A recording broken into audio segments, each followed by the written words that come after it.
What up? Too, I got I guess a repair video, but it's more like a DIY electrical adventure. Haha. Okay, so these headlights right here, the blackout joints, right? They come with this. It looks like this. This bullshit right here. Okay, so in order to get these to work, all right, this is your turn signal, right? The turn signal gonna go into the top. We're not gonna mess with that, right? Because I want these to light up, you know what I'm saying, when I turn on like the headlights. So I'm gonna show you. Boom.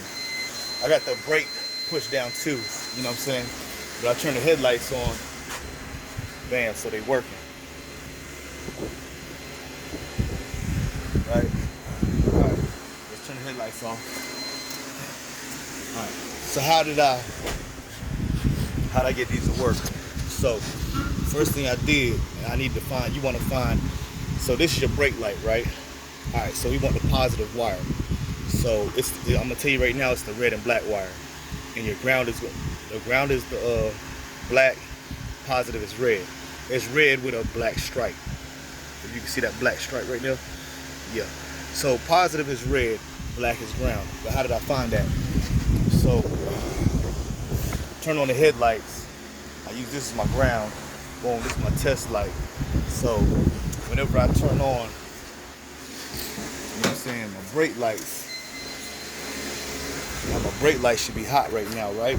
Which it is. See that? So I can take this red one, boom, and it lights up the test light.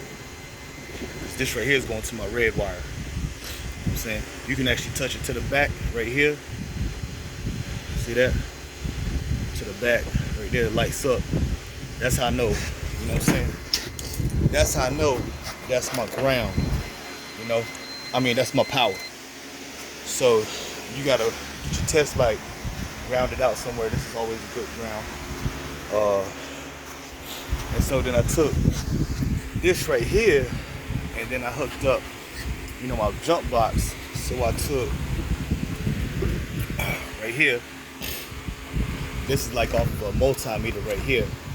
So I just plugged in my multimeter lead to the positive in my jump box. Same thing on the back, on the negative. I hooked up my multimeter lead right here. Alright, and so what I did is I held down the black wire, I turned on my jump box, I put the power on, right? Man. And then if I hold down, I'm gonna do it for you right now. So if I hold down right here on the negative, right? It's gonna be kind of hard to do with two hands without, alright? Then, bam, see that? See that? You see the light coming on every time I touch it. It's even powering my car. So that's how I found out where my positive and where my negative is on this right here. So the positive is on top, negative is on the side. They got these little bulbs that stick out on the side. You see right there's a little bulb right there sticks on the side. But you can really plug in, you can really solder anywhere to the side. And then your positive is on the top. There's two little nubs on the top. That's your positive. So you just solder into the top. That's how you get these damn headlights to work. And then all you're gonna do, see this, you don't even need this bulb no more. You can take this bulb out. Or you can try to plug it in here, but it's not gonna do nothing. All you're gonna do is plug in your turn signal up here to the top. And that's gonna be a turn signal. Now your brake lights, from now on, it's gonna be the big ones. You know what I'm saying? But you don't even need that bulb anymore for that. So same thing. Now you got to do that with all the rest of them. But that's how you get it to work. You know what I'm saying? Because they send you this right here. They don't tell you that it's not plug and play. I mean, they did say it was. They said it was like, oh, you just use your factory harness, but that's not true. You have to you got to wire it. You got to damn solder these wires. Find out which is positive, which is negative. Use your test light. But usually positive is red, black is ground. You know what I'm saying? Then find out where your negative and your positive is over here. And then boom, So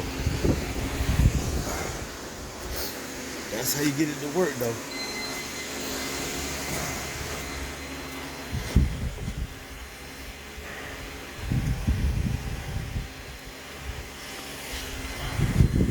Boom. You know what I'm saying? Now, that was my brake light. But from now on, when I put these new ones in, I don't have no slot for this bulb, because this is my turn signal. So my turn signal gonna go up here, right? And this is where my brake light bulb was. But I ain't gonna need that, you know what I'm saying? I'm gonna just unplug that probably so it don't melt nothing. And I'm gonna just use these as my bottom brake lights from now on. So this would be the spot. This is your spot for your turn signal. This is your spot for your brake light bulb. But of course, if you put that inside here, it's probably gonna melt these wires. You know what I'm saying? So just take your brake light bulb out. You ain't gonna need that no more. Now you're using the LEDs. That's how this works. Okay? So if you got these aftermarket blackout LEDs, you know what I'm saying, EK3, EK4, EJs, you know, that's what you gotta do to put them in. Alright, thanks for watching the video. Don't forget to like and subscribe so you get these pro tips. You know what I'm saying? I can give you this help, give you this advice. Alright, thanks for watching the video. Peace.